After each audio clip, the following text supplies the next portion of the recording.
Vietnam war में लड़ रहे अमेरिकन सोल्जर्स के काफ़ी ऐसे हैरान कर देने वाले किस्से सुनने को बहुत मिले हैं जिनमें उनका सामना जंगली जानवर जैसे टाइगर्स, पैंथर्स और जहरीले सांप, अजगर और मगरमच्छों से बहुत बार हुआ था। दुश्मन सोल्जर्स की गोली से बचने के अलावा ज़रूरी था इन सब चीज़ों से भी बचना और अपनी हिफाजत करना।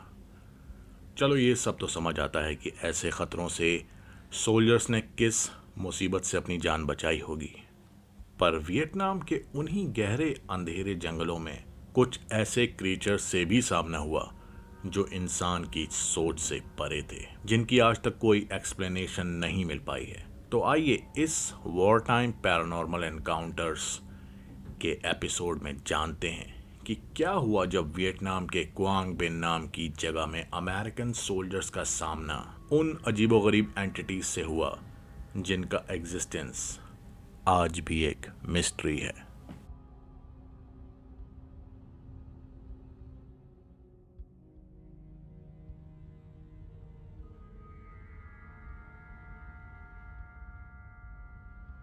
तकरीबन शाम का वक्त हो चला था। सूरज अब बस डूब ही रहा था। अमेरिकन आर्मी के सोल्जर्स का एक ग्रुप बस अभी ही हेलीकॉप्टर से जंगल में उतारा गया था, जिनका मकसद नॉर्थ वियतनामीज आर्मी के कुछ ठिकानों को सर्च और डिस्ट्रॉय करना था। उस घने जंगल में घने पेड़ों की वजह से दिन में भी रोशनी मुश्किल से ही आती थी, जबकि अब तो सूरज डूबे काफ़ी देर हो चुकी थी। उस अंधेरे में सोल्जर्स की वो प्लाटून बहुत ही अलर्ट मोड में धीरे धीरे आगे बढ़ती जा रही थी कि तभी सबसे आगे चल रहा कमांडिंग ऑफिसर एकदम रुक गया और उसने हाथ के इशारे से सबको रुकने को कहा और फिर अपने हाथ से ही कुछ ऐसा साइन दिया जिसका मतलब था कि आगे दुश्मन सोल्जर्स होने की पूरी पॉसिबिलिटी है। इस सब के फौरन बाद ही सारे सोल्जर्स एकदम चौकन्ने होकर उस तरफ देखने लगे जिस तरफ उनके कमांडिंग ऑफिसर ने इशारा किया था। वहां देखा तो 4 आदमी एक लाइन में चलते जा रहे थे। हालांकि उनको देखना मुश्किल हो रहा था क्योंकि उस घने जंगल के पेड़ों और झाड़ों का पर्दा बीच में आ रहा था, लेकिन पेड़ों के पत्तों के बीच से आ रही चांद की रोशनी की मदद से वो 4 लोग एक तरफ चलते हुए साइड से देखे जा सकते थे। सबसे पहली खास बात ये महसूस करी कि वो चारों चल तो रहे थे, पर उनका मूवमेंट एक्सेप्शनली साइलेंट था। मतलब उस जंगल में इतना साइलेंटली मूव करना तो उन अमेरिकन सोल्जर्स के बस की भी नहीं थी। कुछ सेकंड्स बाद अब ज़्यादा ध्यान से ऑब्जर्व किया गया तो ना तो वो 4 लोग कोई मिलिट्री की यूनिफॉर्म पहने हुए थे और ना ही उनके पास कोई हथियार थे। एकदम देखकर तो ये भी लग रहा था कि वो अपने सर पर हेलमेट पहने हुए हैं, पर असल में वो उनके सर थे जो हेलमेट की तरह चिकने या कहें कि गंजे थे। चांद की रोशनी में उनके स्कल की आउटलाइन साफ पता चल रही थी। अमेरिकन सोल्जर्स के अकॉर्डिंग काफ़ी जगह जो उनको मूनलाइट लग रही थी, ध्यान से देखने पर यह ऑब्जर्व किया कि उन चारों की बॉडी में से हल्की हल्की चमक यानी रोशनी निकल रही थी, जिसकी वजह से वो ऐसी जगह भी विजिबल थे जहां चांद की रोशनी नहीं थी। वो चारों कुछ ऐसे कपड़े पहने थे जो सांप की स्किन की तरह स्मूथ और बहुत चमक मारने वाला मटेरियल था, यानी हाईली रिफ्लेक्टिव। पर नहीं, एक मिनट। जब आगे वाले सोल्जर्स ने ध्यान से देखा तो महसूस किया कि वो कोई कपड़े नहीं बल्कि उनकी असली स्किन ही थी। मतलब स्केल्स वाली रेप्टिलियन स्किन, जैसे कि एक लिजर्ड यानी छिपकली की होती है या किसी सांप की। और जहां वियतनामी सोल्जर्स की एवरेज हाइट 5.5 फीट हुआ करती थी, ये चारों तकरीबन 7 फीट के थे। अमेरिकन सोल्जर्स उन क्रीचर्स से ज़्यादा दूर नहीं थे और किसी की भी हिम्मत नहीं हो रही थी कि वो कुछ सोचे भी। कुछ करने की बात तो दूर थी। अब या तो उन चलते हुए अजीबोगरीब क्रीचर्स को उन अमेरिकन सोल्जर्स के वहां मौजूद होने का बिल्कुल अंदाज़ा नहीं था, या फिर वो उन सबको मुकम्मल तरीके से अवॉइड करते हुए चलते जा रहे थे। और कुछ देर में ही वो सब एक लाइन में चलते हुए घने जंगल की दूसरी तरफ गायब हो गए। फिर उन क्रीचर्स के चले जाने के कुछ देर बाद सारे सोल्जर्स अपनी अपनी जगह से निकलकर वापस खड़े हुए और कमांडिंग ऑफिसर के साइन देने के बाद अपनी राह चल पड़े। कहते हैं कि उसके बाद फिर उनका सामना उन क्रीचर्स से कभी भी नहीं हुआ, लेकिन उसी जंगल में यूएस आर्मी के एक दूसरे प्लाटून के साथ भी कुछ ऐसा ही पेश आया था। वियतनाम वॉर में यूएस आर्मी को एनिमी लाइंस के पास तैनात किया गया था, क्योंकि वहाँ गुरिल्ला वॉरफेयर के चलते दुश्मनों की सप्लाई लाइंस को कट करना बहुत ज़रूरी था और उनके छुपे हुए सीक्रेट बेसिस को तबाह भी करना था, जहाँ उन्होंने हथियार स्टोर किए हुए थे। तो इस सर्च एंड डिस्ट्रॉय मिशन में 8 सोल्जर्स की टीम 2 बोट्स में अपने काम पर निकली हुई थी। ये टीम अपनी पेट्रोलिंग बोट्स में पूरी रात, बल्कि सुबह सूरज निकलने तक अपना काम अंजाम देती थी। इस मिशन की ही वजह से वहाँ के आसपास के इलाकों में कर्फ्यू लगा दिया जाता था। लोकल लोगों को रात में अपने घर पर ही रहने के इंस्ट्रक्शंस दिए हुए थे, क्योंकि रात के अंधेरे में सोल्जर्स को भी देखने में परेशानी होती है और स्टैंडर्ड प्रोसीजर के हिसाब से उन सोल्जर्स को हर उस चीज़ पर फायर करने के ऑर्डर थे जो रात के अंधेरे में उन्हें हिलती हुई महसूस हो, क्योंकि आर्मी के अकॉर्डिंग नदी या जंगल में रात को एनिमी सोल्जर्स ही हो सकते हैं और कोई भरोसा नहीं था कि कब दूसरी तरफ एनिमी लाइन से अटैक हो जाए।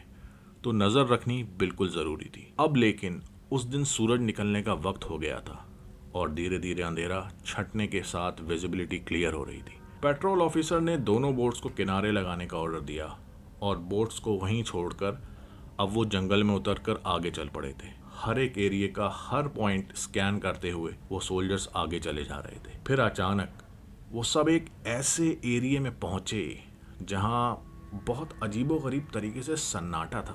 बिल्कुल कोई आवाज़ नहीं थी वहाँ। अब क्योंकि जंगल में रहते हुए उन सबको कीड़ों की, चिड़ियों की, बंदरों की आवाज़ें कॉन्स्टेंटली सुनने की आदत सी हो चुकी थी, तो एक सेक्शन में बिल्कुल साइलेंस होना बहुत अजीब और डरावना था। अब इसका मतलब ये भी हो सकता था कि वहाँ पहले से किसी इंसान की प्रेजेंस थी। शायद दुश्मन सोल्जर्स भी छुपे हो सकते थे। उस ही इलाके में जब सोल्जर्स की नज़र आगे पड़ी तो देखा कि वहाँ छोटे छोटे से ढेर लगे हुए थे, जो कि जानवरों का डंग यानी गोबर लग रहा था। अब इतनी देर में वो उन गोबर के ढेरों पर ध्यान दे पाते कि तभी पास के घने पेड़ों के पीछे से अचानक बहुत जोर की धड़ाम से आवाज़ आई, जैसे कि कोई पहाड़ टूट गया हो। सोचने का तो मौका ही नहीं मिला। बस तभी अचानक उन पेड़ों के पीछे से उसी तरह के लिजर्ड मैन निकलकर उनकी तरफ ही तेज तेज आते नजर आए। इनका बॉडी डिस्क्रिप्शन भी पिछले इंसिडेंट से मेल खाता था। वो सब तकरीबन 7 फीट लंबे थे, जिनकी स्किन येलोइश ब्राउन थी, जस्ट लाइक अ लिजर्ड। हाथ और पैर 3 उंगलियों के साथ पंजे टाइप के थे। इनके चेहरे बिल्कुल चपटे थे, जबकि आंखें बिल्कुल सांप की तरह थीं और नाक की जगह बस 2 स्लिट्स थे। इससे पहले कि कोई कुछ रिएक्ट कर पाता, वो तेज़ी से दौड़ते हुए सोल्जर्स की तरफ ही आ पहुंचे थे। पर वो एक्चुअली सोल्जर्स की तरफ आए ही नहीं और उनके बिल्कुल करीब से होते हुए एक लाइन में निकल गए। इन सारे लिजर्ड मैन ने तो निकलते वक्त उन सोल्जर्स की तरफ बिल्कुल भी ध्यान नहीं दिया, जैसे कि वो उनको नज़र ही नहीं आ रहे हों या फिर वो अवॉइड कर रहे थे। ये सब एक्सपीरियंस करके सब सोल्जर्स शॉक थे, जबकि वो क्रिएचर्स अब चलते हुए सामने पेड़ों के पीछे जाते हुए अब लुप्त हो चुके थे। सारे शॉक्ड सोल्जर्स के साथ उनके पेट्रोलिंग ऑफिसर भी काफ़ी डर गए थे। उन्होंने सबको वापस बोट्स की तरफ लौट चलने का ऑर्डर दिया। पलटकर सारे सोल्जर्स ने नदी की तरफ तेज़ी से भागना शुरू कर दिया, जहां उनकी कश्तियां उनका इंतज़ार कर रही थीं। पर जैसे जैसे वो भाग रहे थे, पीछे से तेज़ आवाज़ें आनी शुरू हो चुकी थीं, जैसे कि उनके बहुत करीब कोई पीछा कर रहा हो। ये आवाज़ें वैसी ही थीं जैसे पहले धड़ाम से जो आवाज़ सुनाई दी थी। ऐसा महसूस हो रहा था जैसे कि वो क्रिएचर्स अब उनके करीब, बहुत करीब पीछा कर रहे हों। कुछ क्रैश होने की आवाज़ें लगातार सुनाई दिए जा रही थीं। कुछ सोल्जर्स ने तो पीछे मुड़कर अंधाधुंध फायरिंग करना भी शुरू कर दिया था। पर जब उनको लगा कि इससे उन आवाज़ों पर कोई फ़र्क नहीं पड़ रहा, तो उन्होंने भागते रहना ही ठीक समझा। किसी तरह वो अपनी बोट्स तक पहुंचे और फौरन ही मोटर बोट स्टार्ट करके चल पड़े। बुरी तरह डरे हुए सोल्जर्स अब भी जंगल की तरफ गोलियां चला रहे थे। बोट्स बस थोड़ा ही आगे बढ़ी थीं कि तभी अब वो मंजर उन सब ने देखा जो बहुत ज़्यादा ख़तरनाक था। नदी के किनारे अब वही क्रिएचर्स खड़े हुए उन सोल्जर्स को बोट्स में जाते देख रहे थे। मतलब अंदाजन कहा जाए तो वो तकरीबन 50 से 60 रहे होंगे और उनकी बॉडी में से हल्की सी डिम लाइट निकल रही थी। कई सोल्जर्स ये देखकर इतना ज़्यादा खौफजदा हो गए कि चिल्लाने लगे और उन क्रीचर्स की तरफ ताबड़तोड़ फायरिंग करना शुरू कर दिया। पर ये गोलियां उन लिजर्ड मैन की स्किन से टकराकर फिसल जा रही थी। ये खौफनाक मंजर देखते हुए हैरान और डरे हुए सोल्जर्स ने बोट्स की स्पीड बढ़ाते हुए वहां से निकलना ही ठीक समझा। ये अगला एनकाउंटर एक सोल्जर ने खुद बयान किया है और पिछले वालों से थोड़ा ज़्यादा डरावना है।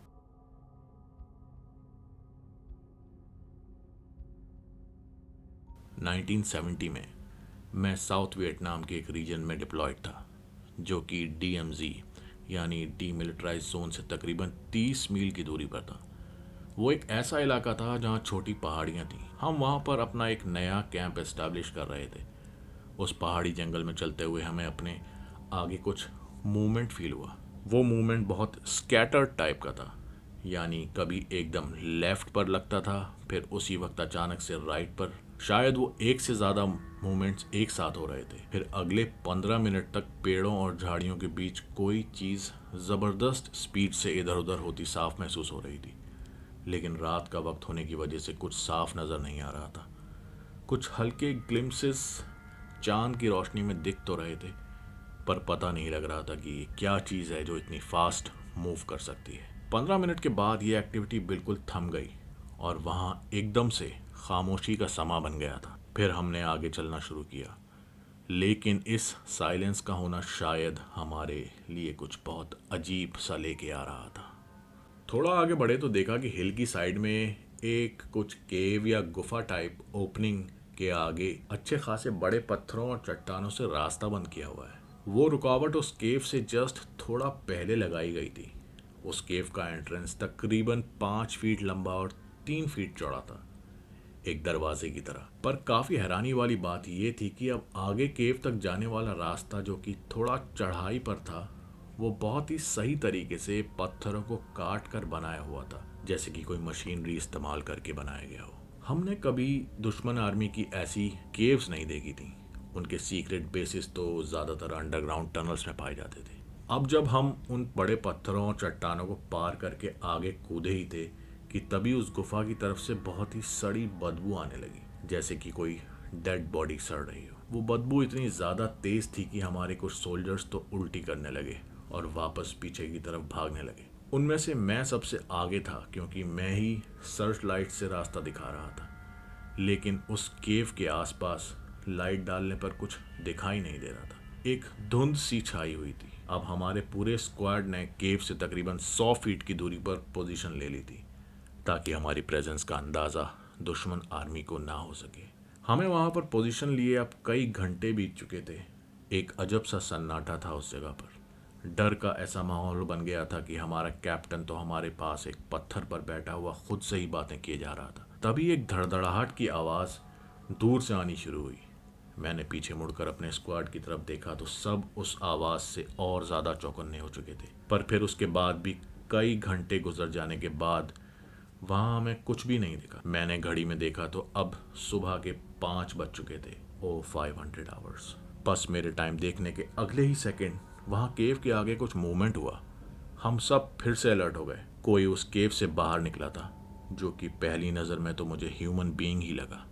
पर वो केव में से झुककर बाहर निकला था। जब वो पूरी तरह से अपने पैरों पर खड़ा हुआ तो हमने ये नोट किया कि उसकी हाइट अराउंड 7 फीट के करीब रही होगी, तकरीबन 7 फीट। उसके पीछे ही एक दूसरा क्रिएचर झुककर केव से बाहर आ रहा था। उन दोनों को देखकर मेरे दिमाग में बस यही था कि जैसे कोई लिजर्ड या छिपकली 2 पैरों पर इंसानों की तरह खड़ी हो। उनकी स्किन बहुत शाइनी और काली थी, जैसे कि सांप की होती है, विद स्केल्स ऑन इट। उनके चेहरे भी किसी सांप जैसे ही चपटे थे और बड़ी बड़ी सी आंखें। हाथ पैर काफ़ी हद तक इंसानों जैसे दिख रहे थे, पर उनकी स्किन वही स्केल्स के साथ हल्की रोशनी में भी चमक रही थी। वो काफ़ी लाउड हिसिंग साउंड निकाल रहे थे और अब हमारी तरफ ही देख रहे थे। अब इस मोमेंट पर किसी ने कोई ऑर्डर नहीं दिया था, पर फिर भी अचानक हमारे पूरे स्क्वाड ने एक साथ ही उन पर ताबड़तोड़ फायरिंग करनी शुरू कर दी। इतनी फायरिंग हुई कि हमारे और उनके बीच जो झाड़ियाँ और पौधे थे वो सब छलनी होकर गायब हो चुके थे। फिर मैंने एकदम चिल्लाकर सबको सीज फायर का ऑर्डर दिया। सब ने फायरिंग तो रोक दी, पर अब केव के आगे कोई भी नहीं खड़ा था। हमने अपने चारों तरफ नज़र घुमाकर चेक किया कि कहीं उन क्रीचर्स ने हमें घेर तो नहीं लिया, पर ऐसा कुछ भी नहीं था। अब हम केव की तरफ आगे बढ़े तो अंदाज़ा हुआ कि वो शायद वापस केव के अंदर चले गए होंगे। उस पॉइंट पर आकर हमारे कमांडिंग ऑफिसर ने अक्लमंदी दिखाते हुए सबको ये ऑर्डर दिया कि बड़े बड़े पत्थर उठाकर उस केव का एंट्रेंस बंद कर दिया जाए, और फिर हमारे स्क्वाड ने जल्दी से मिलकर ऐसा ही किया। पर उस वक्त सब काफ़ी खौफ में थे, और फिर हम वहाँ से लौटकर अपने कैंप वापस आ गए।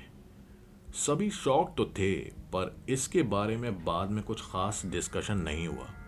और ख़ास बात ये भी थी कि हमारे कमांडिंग ऑफिसर ने इसके मुतालिक कोई भी रिपोर्ट फाइल नहीं करी थी, और शायद अगर फाइल भी की होगी तो उस पर हायर अथॉरिटीज़ का कोई जवाब नहीं आया था।